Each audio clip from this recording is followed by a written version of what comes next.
नाशिकमध्ये मनसे शिंदेच्या शिवसेनेसोबत शिंदेसेना आणि भाजप यांची नाशिकमध्ये युतीची शक्यता असताना शिंदेसेना आणि मनसेच्या आघाडीचं नवं समीकरण पाहायला मिळण्याची शक्यता आहे। शिवसेना मनसे आघाडी असं नामकरण करण्यात येणार आहे। मनसेला सोबत घेतल्यामुळे शिंदेसेना आणि मनसे यांचा मिळून एक सदस्य स्थायी समितीवर वाढणार आहे। नाशिक महापालिकेमध्ये मनसेचा एकमेव नगरसेवक आता शिंदेसेनेच्या सोबत असणार आहे। ठाकरेंच्या शिवसेनेसोबत निवडणूक लढलेले मनसेचे एकमेव नगरसेवक सत्ता स्थापनेपूर्वी शिंदे सोबत गेल्यामुळे राजकीय चर्चांना उधाण आलंय।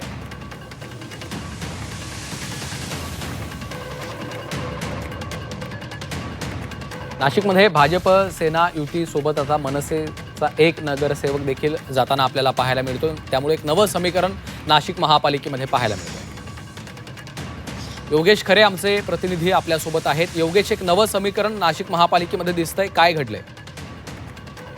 खरं आहे, आता नाशिक महापालिकेच्या एकूणच गटनोंदणीची प्रक्रिया जी आहे ती सुरू आहे आणि उद्या याबद्दलचं उद्या महापौर आणि उपमहापौर यांची निवड आहे। त्या दृष्टिकोनातून जी काही गट नोंदणी झाली त्यामध्ये मनसेने शिंदे सेनेसोबत जाणं पसंत केलेलं आहे।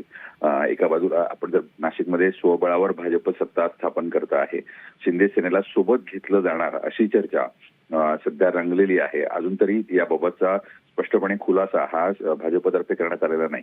मात्र जर शिंदे सेना सत्तेमध्ये सहभागी झाली तर त्याचा फायदा मनसेला सुद्धा यामध्ये मिळू शकतो आणि त्यामुळे एकूणच जे नवीन गणित आपल्याला नाशिक महापालिकेमध्ये दिसून येत आहेत। मनसेच्या एकमेव नगरसेविका यांनी त्यांची नोंदणी जी आहे ती यांच्या शिंदे सेनेसोबत केल्यामुळे एकूणच वेगळं समीकरण आपल्याला नाशिकमध्ये पाहायला मिळतं। निश्चितच धन्यवाद या सविस्तर माहितीसाठी।